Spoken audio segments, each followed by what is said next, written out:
মানুষ চাচ্ছে যে শান্তিপূর্ণ যাতে নির্বাচন হয়, মানুষ তার ভোটটা যাতে দিতে পারে।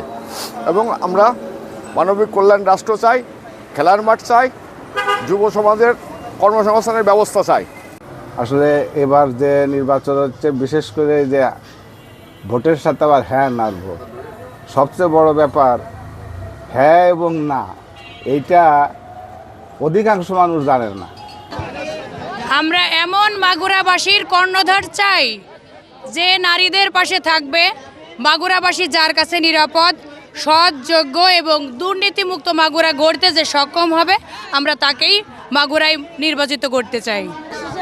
আমরা মাগুরার এমন কর্ণধার চাই যে নারীদেরকে স্বাধীনতা দেবে, প্লাস মাগুরায় যে বেকার আছে এদের কর্মসংস্থানের ব্যবস্থা করে দেবে। আমরা এমন নেতাকেই চাই।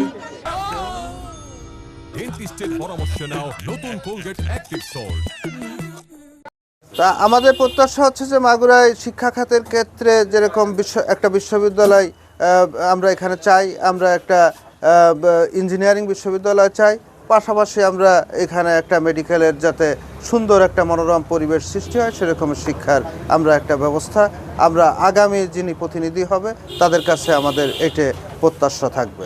যে এখানে যে নির্বাচিত হবেন যিনি, তাদের কাছে আমার একটাই কথা, যুব সম্প্রদায় তো আসলে নেশায় একবারে মানে বুঁদ হয়ে গেছে, এবং আমি মনে করি এই নেশায় বুঁদ হয়ে যাওয়ার প্রধান কারণ হচ্ছে সাংস্কৃতিক অঙ্গ এবং ক্রীড়াঙ্গন একেবারে বাংলাদেশকে বিলীন হয়ে গেছে। এখন আমি চাই যে এখানে নির্বাচিত হবেন সেজন্য এই সাংস্কৃতিক অঙ্গন এবং ক্রীড়াঙ্গনকে যাতে উন্নতি করা যায় এবং মাগুরাকে যাতে একটা ভালো স্থানে নিয়ে যায়, সেটা তার প্রত্যাশা।